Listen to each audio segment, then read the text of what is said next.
సాయి గారు, ఢిల్లీ ఎన్నికలతోనే మొదలుపెట్టాము డిస్కషను. ఢిల్లీ ఎన్నికలలో ఇక ఎక్కువ సమయం కూడా లేదు. ఆమ్ ఆద్మీ పార్టీ మీద, కేజ్రీవాల్ మీద ప్రజలకి విసుగెత్తేసిందా? ఇది కుర్చీ దించేసే టైమేనా? బీజేపీకి ఉన్నటువంటి అడ్వాంటేజెస్ అనండి, సానుకూల అంశాలు ఏంటి? 2 సార్లు ఆమ్ ఆద్మీ పార్టీ అధికారంలోకి వచ్చింది. మొదటిసారి పూర్తి మెజారిటీ రాకపోతే ప్రజల్లోకి వెళ్లారు. అప్పుడే యాక్చువల్లీ బీజేపీ ఇంకొంచెం స్ట్రాటజికల్లీ మిస్టేక్ చేసిందేమో అనే అభిప్రాయం కూడా ఉంది.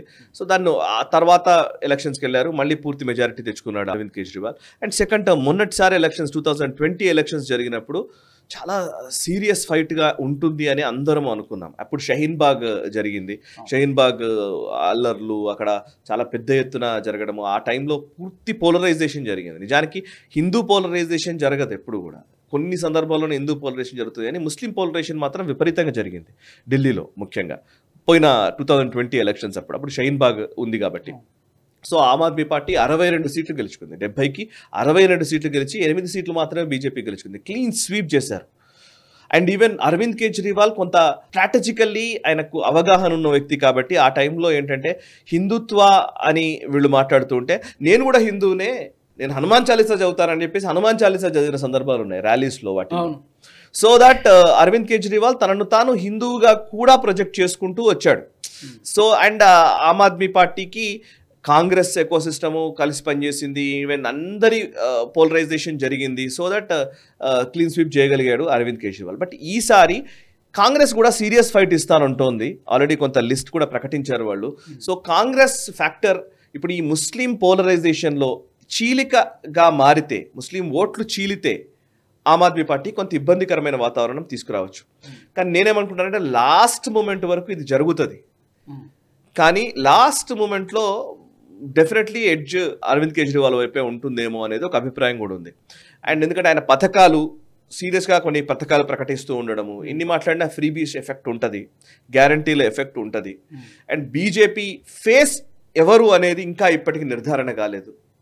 సో అరవింద్ కేజ్రీవాల్కి ధీటుగా, లేదా ఇప్పుడు అరవింద్ కేజ్రీవాల్ ముఖ్యమంత్రి కాకపోయినప్పటికీ మరి అరవింద్ కేజ్రీవాలే మెయిన్ కాబట్టి అతిషి ఉన్నప్పటికీ కూడా అపోనెంట్ ఎవరు, ముఖ్యమంత్రి ఫేస్ ఎవరు, లేదా బీజేపీ క్యాంపెయిన్ని లీడ్ చేసేది ఎవరు? ముఖ్యమంత్రి ఫేస్ లేకపోయినా కూడా బీజేపీ గెలిచింది అనేక సార్లు. ఇప్పుడు UP for example Yogi Adityanath ముఖ్యమంత్రిగా ఎలక్షన్ రిజల్ట్స్ వచ్చిన తర్వాత ప్రకటించారు, అప్పటిదాకా అసలు ఎవరు తెలియదు.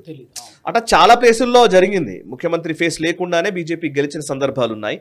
బట్ ఇప్పుడు ఆ స్ట్రాటజీ ఎంత వర్కౌట్ ఉందని చూడాలి.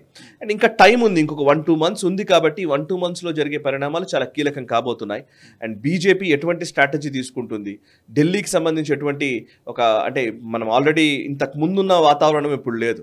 ఇంతకుముందు ఒకే ఒక మోదీ అనే ఫ్యాక్టర్ మాత్రమే గెలిపిస్తూ వచ్చింది బీజేపీని. నిజంగా మోదీ ఫ్యాక్టర్, మోదీకి అనుకూలతని సరిగ్గా ఓట్లుగా మలుచుకునే క్రమం ఇదంతా వచ్చింది. మోదీకి కొంత ఆర్గనైజేషన్స్ తోడు ఉండింది. బట్ ఇప్పుడు మోదీ లేకుండా కూడా గెలవచ్చని నిరూపించారు. హర్యానా అండ్ మహారాష్ట్రలో మోదీ ప్రచారం చేయకపోయినా గెలవచ్చు అని నిరూపించిన ఒక కాన్ఫిడెన్స్ బీజేపీ శ్రేణుల్లో ఉంది. కాబట్టి ఢిల్లీలో ఆర్ఎస్ఎస్ ఎంత మేర పనిచేస్తుంది, ఆర్ఎస్ఎస్ పని ఏ విధంగా ఉండబోతోంది, అండ్ అందులోనూ ఓట్లను, ప్రతి ఓటర్ని కలిసే విధానంలో ఎటువంటి స్ట్రాటజీ తీసుకుంటారు. అండ్ ఢిల్లీకి సంబంధించి ఇప్పుడు అక్కడ ఆల్రెడీ ఢిల్లీకి సంబంధించి లా అండ్ ఆర్డర్ ఇష్యూస్ ఇవన్నీ ఉన్నాయి కాబట్టి కేజ్రీవాల్ చేస్తున్న ఆరోపణల్ని ఎలా తిప్పికొడతారు, అండ్ కేజ్రీవాల్ అవినీతిని ఎలా ప్రొజెక్ట్ చేస్తారు, అది ప్రజలు ఎలా తీసుకుంటారు, లిక్కర్ స్కామ్ని ఎలా ప్రజల్లోకి తీసుకెళ్తారు, ఇవన్నీ ఉన్నాయి. మనం ఒక 1-2 months ఉంది కాబట్టి లెట్స్ సీ. అయితే ఇప్పుడున్న పరిస్థితుల్లో అయితే కొంత టఫ్ వాతావరణం ఉంది, కొంత ఎడ్జ్ ఆమ్ ఆద్మీ పార్టీ వైపే ఉంది అనేది నాకు తెలుస్తున్న సమాచారం. రాబోయే రోజుల్లో ఏం మారుతుందో అనేది మనం అప్డేట్ చేద్దాం ప్రజలకు కూడా. అంటే ఇప్పుడు కూడా హిందువుల్ని ఆకట్టుకునే ప్రయత్నం చేస్తున్నారు, కొత్తగా ఏదో ప్రకటించినట్టున్నారు. టెంపుల్స్ లో ఉన్నటువంటి అర్చకులకి, అలాగే గురుద్వారాల్లో ఉన్నటువంటి వాళ్ళకి నెలకి 15,000 18,000 ఇస్తానని చెప్పి మేనిఫెస్టోలో పెట్టారు. చూడాలి అదే కేజ్రీవాల్ అన్ని ప్రయత్నాలు చేస్తారు. కేజ్రీవాల్ ఢిల్లీ ఎలక్షన్స్ ని ఈసారి కనుక మళ్ళీ గెలిచారు అని అంటే ఇది గతంలో కూడా ఇట్లాంటి చర్చ వచ్చింది, కాకపోతే మధ్యలో మిస్ అయిపోయింది. ఐ సస్పెక్ట్, నేను అనుకుంటున్నది ఏంటంటే ఇంటర్నేషనల్ ఫోర్సెస్ దృష్టి కేజ్రీవాల్ పైకి వెళుతుంది. రాహుల్ గాంధీ విఫల ప్రయోగంగా మారుతున్నాడు రోజు రోజుకు. సో రాహుల్ గాంధీకి ప్రత్యామ్నాయంగా కేజ్రీవాల్ మీద ఇన్వెస్ట్ చేయాలని ఆలోచించవచ్చు ఇంటర్నేషనల్ ఫోర్సెస్. సో మేబీ అది కూడా ఒక అంశమే అవుతుంది కాబట్టి కాంగ్రెస్ అందుకే ఇప్పుడు గట్టిగా ప్రయత్నం చేస్తుందేమో అని కూడా నేను అనుకుంటున్నాను. సో ఎందుకంటే కాంగ్రెస్ ఎందుకు ఇప్పుడు గట్టిగా ప్రయత్నం చేస్తుందంటే ఒకవేళ ఢిల్లీని వదిలేస్తే, ఢిల్లీ కనుక మళ్ళీ కేజ్రీవాల్ గెలిస్తే 3 సార్లు ఆమ్ ఆద్మీ పార్టీ గెలిచినట్లయితే, అక్కడ పంజాబ్లో ఆల్రెడీ గెలిచారు, కొంత హర్యానా మీదే ఫోకస్ చేస్తున్నారు, ఈవెన్ గుజరాత్లో కూడా విస్తరించాలనుకుంటున్నారు. ఆమ్ ఆద్మీ పార్టీ గెలుపు కాంగ్రెస్ వినాశనానికే కారణమవుతుంది. మీరు అబ్జర్వ్ చేస్తే ఆమ్ ఆద్మీ పార్టీ ఎంత బలపడితే, లైక్ అండి న్యాచురల్ గానే, ఇప్పుడు ఆమ్ ఆద్మీ పార్టీ ఎంత బలపడితే అంత కాంగ్రెస్ బలహీనపడ్డట్టే. ఒకప్పుడు కంచుకోటే కదా కాంగ్రెస్. ఎవరైనా సరే కాంగ్రెస్, ఢిల్లీ గురించి అనట్లేదు, నేను దేశవ్యాప్తంగా చెప్తున్నాను. దేశవ్యాప్తంగా కూడా లైక్ ఇప్పుడు కాంగ్రెస్ డిఎన్ఏ ఏదైతే ఉందో, సెక్యులర్ థాట్ ప్రాసెస్ ఇంకోటి ఉన్నాయో, అంటే మీరు ఆమ్ ఆద్మీ పార్టీ రేజ్ అయింది అంటే, ఆమ్ ఆద్మీ పార్టీ రేజ్ ఎట్లా అయింది?